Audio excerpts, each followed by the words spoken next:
Hi! Welcome back. ఇంట్లో కొబ్బరి చెక్కలు చాలా ఉన్నాయి. పూజలు, టెంపుల్స్ నుంచి తెచ్చినయి ఇవన్నీ కలిపి ఈరోజైతే వాటితో కొబ్బరి రైస్ చేసేస్తున్నాను లంచ్‌లోకి.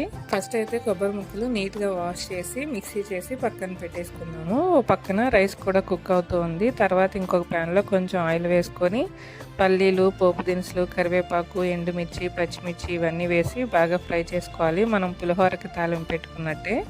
నాకు ఏ రైస్‌లో అయినా పప్పులు కొంచెం ఎక్కువగా ఉంటే ఇష్టం అనమాట. అందుకే నేను కొంచెం ఎక్కువ వేసుకున్నాను. ఇవన్నీ ఫ్రై అయిన తర్వాత మనం మిక్సీ చేసుకున్న కొబ్బరి కూడా వేసుకొని ఒక 2 మినిట్స్ బాగా ఫ్రై చేసుకోవాలి.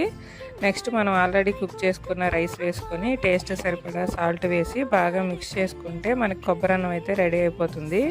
టేస్ట్ కూడా చాలా బాగుంటుంది. వేడివేడిగా తింటే ఇంకా బాగుంటుంది. ఇది ఇలా ఉత్తిగా కూడా తినేయచ్చు. నేను దీనికి కాంబినేషన్గా పొటాటో కర్రీ చేశానమాట. నచ్చితే మీరు కూడా ఒకసారి ట్రై చేసేయండి. అలాగే వీడియోకి ఒక లైక్ ఇచ్చి ఛానల్ సబ్స్క్రైబ్ చేసుకోండి.